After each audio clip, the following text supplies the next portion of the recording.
from Stephen's Business and AI Lab. Today we have Dominik Molitor from Fordham University with us. Welcome, Dominik. Would you like to briefly start by introducing yourself? So I'm Dominik Molitor from Cabelli School of Business, just from across the river. I joined Fordham in 2016. Before that, I was here at NYU as a postdoc. And I'm mainly focusing on the economics of information systems as my kind of like core, let's say, research community. And when it comes to research topics or like methodologies, I'm focusing on empirical research, on a couple of like, I'm mainly interested in quantifying the impact of technology on consumer behavior, but also more recently on digital public policy. And I do have, again, a couple of research streams. One of them is on mobile targeting, another one is on digital platform design, and the third one is on digital public policy. Thank you. Those sounds very interesting. So we would like to dig more into your research. So we know that a lot of your studies look into the geolocation technologies in retailing. Can you tell us briefly about how are these technologies used in retail today? Yeah, so they're mostly used by either retailers or platforms that have a mobile app. So that's like the first requirement. So it could be the retailer, think about like Walmart or Target, usually having a physical store, and then using the mobile app to be in closer contact with its customers. So the idea behind that is not just interacting with them through a loyalty card, which is typically this type of plastic, but also having actually a mobile app which allows you to interact with them, again, on a more regular basis, where you can, for example, reach out to them using push notifications or delivering products in a more personalized way, and also use, for example, if consumers opt in to do that, their location to make things even more relevant in terms of you targeting them with offers, coupons that might actually be conditional on their location to a certain store where the app belongs to.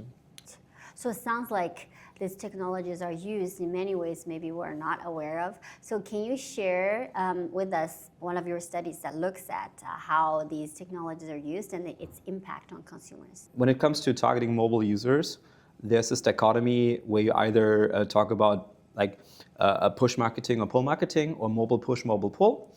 This is in this dichotomy. The idea is everyone knows a push notification, so you can either kind of like reach out to customers based on their, it could be some sort of signal, meaning that where they are right now, and that could be triggered by, again, they may be close to your store, and there's a geofence around the store that tracks where they are, and when they're close enough, they get a push notification. That's one way of interacting with customers. The other one would be where you have, similar to a social media feed, a feed of products or offers where consumers can proactively look for offers and choose and come to your store and redeem it. So that would be called, that's usually pull, meaning that consumers are proactively making a choice of using the app, and think about like a Google search, where they are, again, looking for something and they are triggering the event. So meaning that in that kind of like mobile targeting space, we again differentiate between mobile push, where the firm's initiating the contact with the consumer. Think about like, again, the trigger could be your behavior where you are right now, compared to like in reference to a store, or the other one is mobile pull, where you as a user initiate the app usage and the interaction with the company. And what we've looked into is we were basically wondering which of both is which type of we can characterize these as delivery methods, right? So like push delivery or pull delivery, and we were interested in the kind of the effectiveness of both in contrast. So, because if you think about that, mobile pull is less intrusive because you theoretically you can use the app and the offers without revealing your location, but at the same time you have to get active, and theoretically there's more search frictions because you have to go to the app, open the app, and look into the feed to find something that you like. but at the same time, you have more control over who's using your data and when. And in the case of mobile push, you have to opt in to receiving push notification and also usually opting into tracking the location. But so it's basically things are happening in the background, and then all of a sudden you might get a push notification. So you don't have to, like, you might get something personalized. The headline effect is push notifications are 6% more likely to lead to purchases. But at the same time, they're weaker for experienced users, but stronger overall in areas where there's more competition. Okay, that makes sense. Thank you. That's very interesting. Okay, I know your recent research have looked at data breaches, which is, I think, an important topic and a lot of people are concerned about today. So can you tell us about the study and what your findings are? As you said, so data breaches are becoming more and more the norm than you would, basically more and more things we're doing are being digitized. And in that way, there's just more basically data and attack vectors that are surfacing that can be hacked. So data breaches are more common. And what in this study we're interested in quantifying the impact of the data breach in a specific industry vertical in the hospitality industry. And we look into the data breach that happened in 2018 to the Marriott hotel chain. In particular, we look at Texas data because here we know exactly from tax revenue, from the comptroller's office, how much revenue each hotel makes on a monthly level.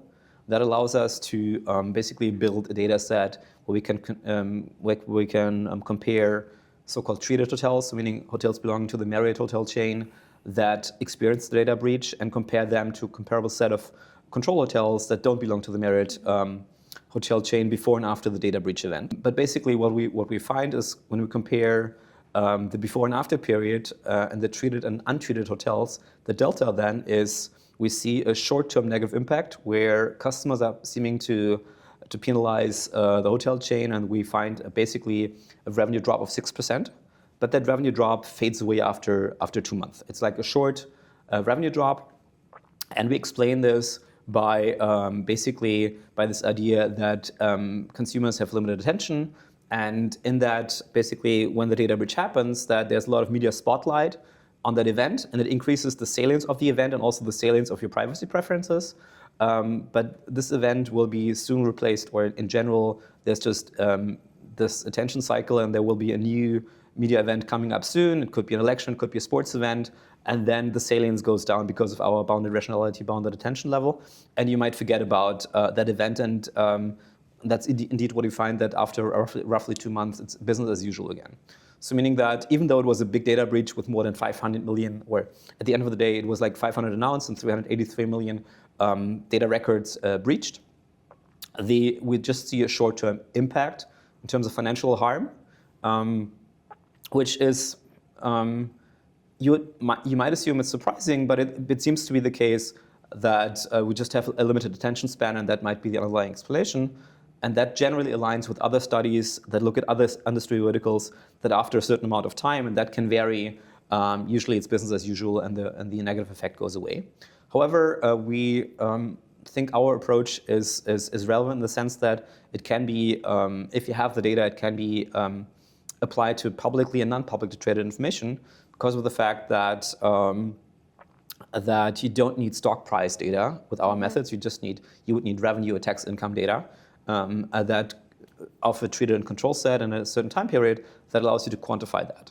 And that's the general idea. And again, we also explain it through limited attention and salience. And that's the general idea behind that project. Thank you so much, Dominik. Okay, that's it for our interview today. Thank you everyone for watching.